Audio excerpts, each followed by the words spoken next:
So finish this statement for me. A robot is dropped in the middle of the wilderness and and its programming takes over, and it starts to do what it was programmed to do, but it doesn't yet know that it's not where it's supposed to be. And because of that, it's going to end up changing everything about this island and everything about herself.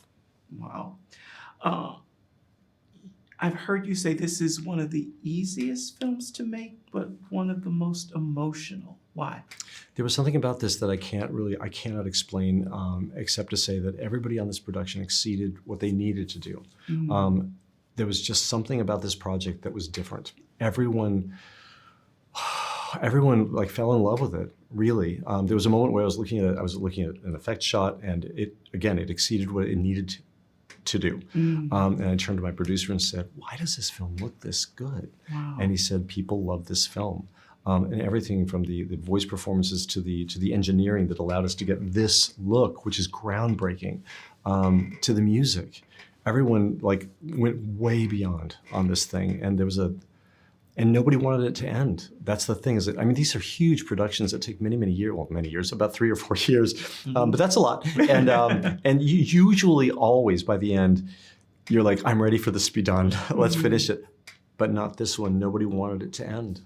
Take me back to the beginning. So you see a description at DreamWorks for this, the book. Yeah. What's that process and length like from that moment to us sitting here now? It's about 3 or 4 years, I think, start to finish, which is about right. I always, for me, Beauty and the Beast was the model. It was about 4 years, start to finish. It's not too much time, and it's not too little time. It's the perfect amount of time. And I first saw it when I dropped into DreamWorks looking for my next gig, and I was looking at what they had in development. And they literally laid a bunch of stuff out on a table, and one of the things was the Wild Robot book. And the moment they described it, there was no question. I was like, this is the one I'm interested in. When I read it, it confirmed that this was magic, and I wanted to take it on. Lupita has said that when she was approached to do this, she asked, why me? So I'm going to ask you that question. Why Lupita to be Roz? Our casting director, based on the character, said Lupita is the choice. Initially, it was the sound of her voice. She's a great actor, and her voice is beautiful. What I wasn't aware of was how incredibly inventive and how much she devoted herself to this character. It's a complex character, and she immediately started to talk about, well, why does Roz do what she does? She questioned a lot of things because she needed to understand it, and we together crafted Roz. She's a complex being, and we worked very hard, but Lupita took the lead in inventing this character and deciphering the engineering inside of Roz's head and her thinking patterns. This is already being called the best animated film of the year. Are you paying attention to that? How does that make you feel? It makes me feel really good. I think because I know how much went into this, and how much love went into this, and how different it looks. And I'm going to start to cry. People worked so hard on this and did so much. More than they needed to do. It was unique. In terms of the look, there's some hand painting going on in this. How does that work? 100%. I'm glad that these images are next to us, because usually we wrap geometry with surfaces, with patterns and surfaces to try to make things look organic. There's no substitute for a human hand. You can't top a painting. And when CG came along, we got so many wonderful things, but we lost touch with what I would say an analog warmth that only comes from a hand-painted thing.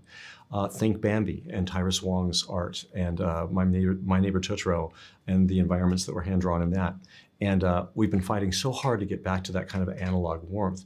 And we got to the point with this film that we didn't need geometry any longer. They could paint dimensionally. And I went to a demonstration where a painter sat at a station, and I watched an environment, a plant, get painted, and they turned it and painted and turned it and painted it. So every tree, every surface is made by hand. And you'll see that in this, see there's little blobs of color that just float in the air. There's no geometry under it. It's just paint. It's impressionistic. Yeah. And the effect that comes from that, there's no substitute for that. The weird thing is it's more real. It's like when you go to a gallery, I do, and I get really close to paintings, Yes. and it just becomes abstract. And the more you back away from it, you back away from a Monet, it goes from being these little blobs of color that are nonsense to suddenly it's a garden. And that's what's going on with this film. Even the characters have hand-painted surfaces. So the entire thing quite literally is a moving painting. And it needed to look that way for this particular story. What happened to Chris Sanders to make him fall in love with animation? I don't know. I fell down the stairs when I was little. No, there's nothing wrong.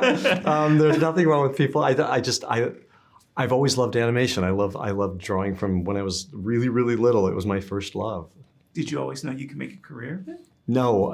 My grandmother changed the course of my life. I was my last year of high school, and I was supposed to apply to something, and I didn't know. I thought maybe I could be a veterinarian because I like animals, but I didn't know if I was smart enough to do that.